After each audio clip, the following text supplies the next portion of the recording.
Então, o que ele tiver que trazer vai ser trabalhado ali e vai ficar ali. Só vai sair dali se ele levar. Então, acho que essas coisas não podem faltar. Num contrato mesmo, assim, verbal, mas num contrato, né? Para depois não acontecer alguma coisa que ele vai falar, mas você não me avisou. Você não me contou, né? Isso é muito importante. E, Simone, você, em alguma situação assim de análise com uma pessoa, você já teve assim medo? Você é mulher, atende homens, já teve pessoas em surtos ou atos possivelmente violentos, ou já lidou com sei lá, é raro acontecer o perverso ir na análise, mas você já percebeu traços de perversão? Como é que funciona isso Eu pra já você? tive algumas estruturas, assim, que muito gritantes, assim, facilmente identificáveis. Mas eu nunca tive a experiência de atender alguém que estava agressivo comigo. Eu não sei se porque a gente vai conseguindo perceber isso e vai trabalhando para que não chegue nesse ponto, ou se porque realmente eu dei sorte e nunca aconteceu. Então, eu nunca tive medo no consultório, nunca. O povo ainda fala assim, é perigoso você sair daqui às vezes à noite, porque eu até entendi que até às 10 da noite. Nem falar assim, quem tá aí, né, para entrar, nunca passei por nenhuma situação que me deixasse com medo. O que não significa que não existe. Claro, né? claro. Já vivi isso muito no Você estágio. já deve ter uma tarimba também, né, de sentir a pessoa. A Você gente já vai deve... trabalhando, né? Se a gente vê que a agressividade, assim, você tá ali exatamente para simbolizar isso, né? Agora, já tive experiências no estágio, assim, de orientar alunos com medo, alunas principalmente com medo, e aí de ter que ir orientando, olha, como é que você vai conduzir, né? Se você vê que você está em risco, realmente você não vai atender.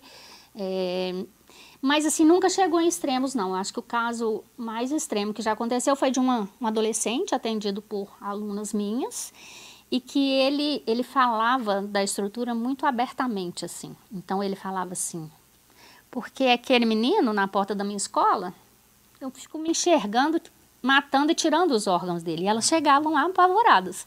E eu falava, gente, se ele está falando, isso é o maior sinal de que ele não está fazendo. Né? Que bom que ele está conseguindo falar isso aqui. Mas você tem que ir conduzindo mesmo, né? Para ele não achar que aquele espaço ele pode fazer o que ele quer.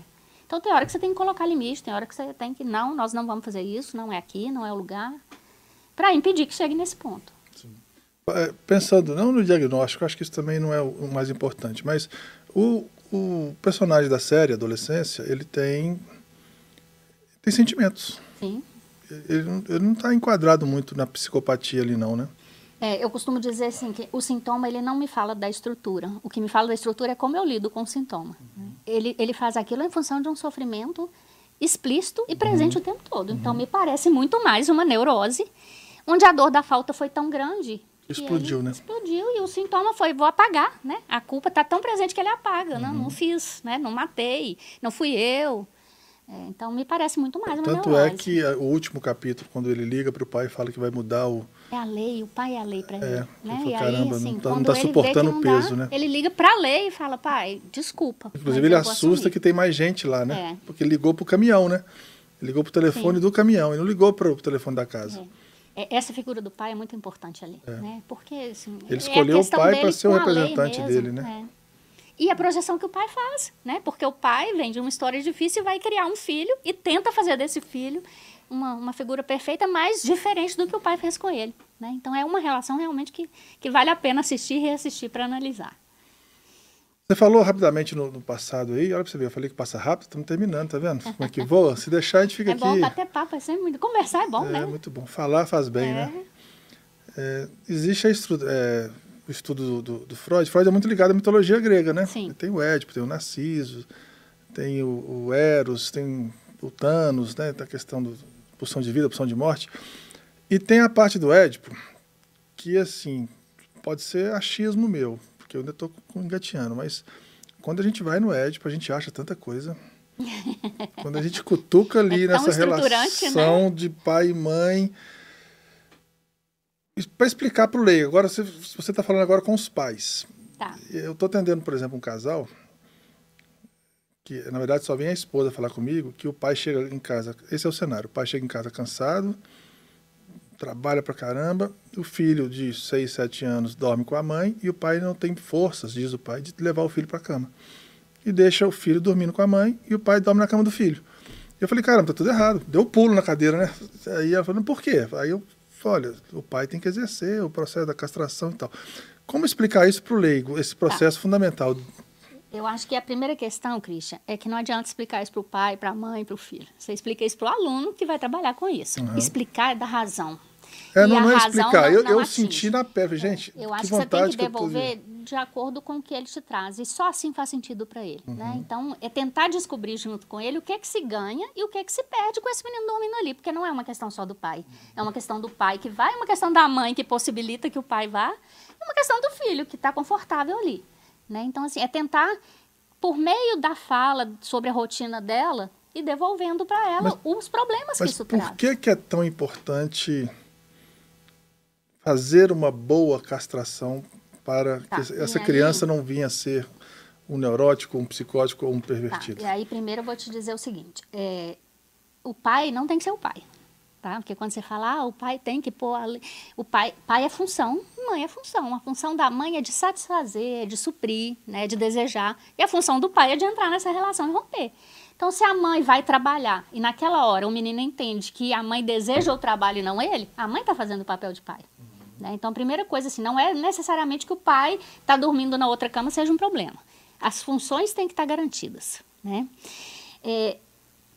A grande questão é que a gente se estrutura a partir disso. O que é o Édipo? Como é que eu explico o Édipo para os meus alunos? O Édipo é o momento em que eu entendo que eu não posso ter tudo que eu quero. Essa é a grande aprendizagem. Essa é a castração, a castração. Porque se eu não entender que eu não posso ter tudo que eu quero, eu vou passar a vida inteira fazendo o que eu desejo. É o psicótico, por exemplo. O psicótico, ele não vê a lei. O pai não consegue fazer esse corte. Então, ele deseja matar, ele vai lá e mata.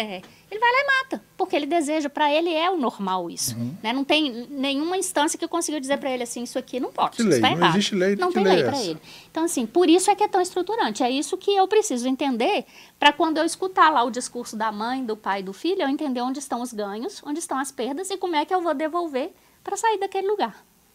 Né? Então, eu brinco, ela vai me matar, mas eu vou falar, eu brinco muito com a secretária da clínica, ela não tem um contato tão explícito assim com o pai, ela mora com a mãe e ela, adulta, dormia com a mãe até o início desse ano.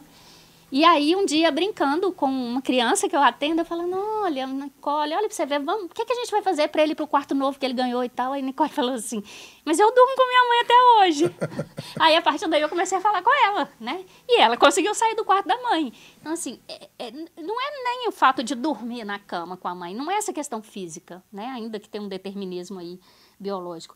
É a questão de entender que eu não posso ter tudo que eu quero. Porque enquanto eu for um complemento da minha mãe, né? Eu não vou ser um sujeito, eu não vou desejar, eu não vou ter limite, né? Eu vou simplesmente satisfazer o desejo dela. Então, isso aqui é estruturante, isso aqui precisa ser entendido. Por isso que o limite é importante. E a gente sabe, a gente pede. Adolescente que não tem limite, ele vai testando para ver até onde ele pode ir, porque ele precisa do limite. E o que eu mais vejo são, às vezes, adultos onde o id está muito forte e está fazendo birra. Querendo, eu quero, é isso, porque não houve esse contato com o não pode, não houve o contato com a lei, não houve o contato com... Volto a lembrar, assim, o alto índice de feminicídio que a gente tem. Agora mesmo estava assistindo o jornal e um caso, assim, a mulher estava numa audiência virtual, né, e aí ela conseguiu, e o marido do lado, e ela conseguiu falar para o juiz aqui, tô aqui, obrigada, né, sem ele perceber. Assim, a gente precisa desse limite, né, não é fácil lidar com ele, mas a gente, quando você vê um grande número de feminicídios, você pensa, por quê? Por que esse povo está matando desse jeito? E aí você só consegue explicar numa geração que, por ser muito reprimida, não aprendeu a reprimir, achou que tinha que liberar. Então, as crianças não escutam não mais. Eu brinco que isso é presente no nosso dia a dia. Quando eu era criança, meus pais assistiam o Jornal Nacional, você não podia piar. Não podia. Ou você ia lá para fora, né?